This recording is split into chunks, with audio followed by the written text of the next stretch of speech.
Yeah, now it's time Strike. for get it off my chest. So, I got a real quick one, so I'm gonna just go ahead and get it out the way.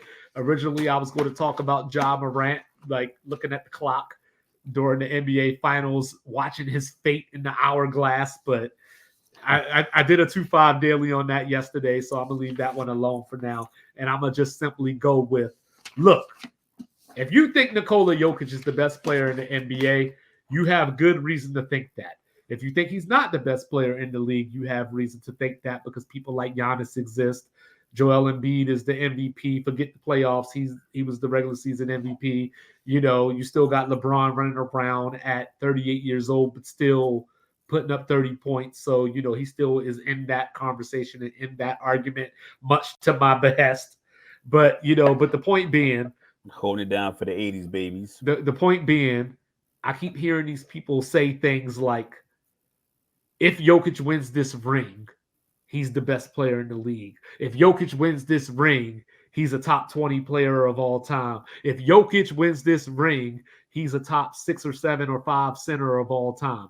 Look, to take a page from Mr. Logical, stop with the championships.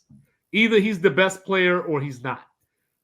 This is a team sport. We saw LeBron James back in Cleveland drag Boobie Gibson and Delonte West, Sasha Pavlovich to the NBA Finals. We saw him drag something called Mo Williams to the Eastern Conference Finals and fell short against Orlando because they had the 6'10 Monstars that could shoot from everywhere. And it was nothing that he could do about it, even though game one, the game that they won, or in that series, I think he averaged like 38, 9, and 9. And they just lost the series because the other team just had the pieces that were needed to beat his team.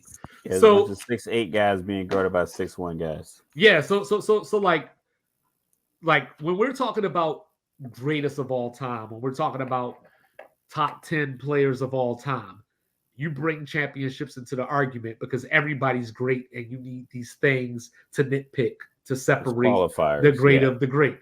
But when we're just talking about in a vacuum in 2023, is this the best player in the league? He was either the best player or he wasn't. Damn the championship.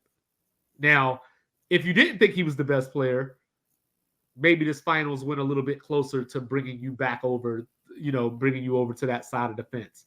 Maybe it didn't because you just hate him anyway, or you just don't like his game. It's not aesthetically pleasing to you. You feel like he's just a number machine. We called him the analytic assassin.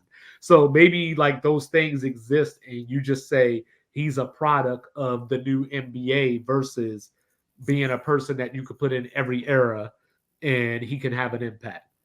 But all that to say, stop it with the championships. Like they exist, they are a thing.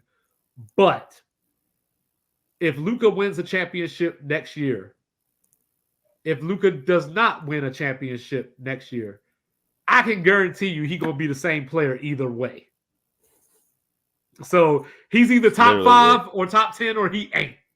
Yeah. Damn the championship.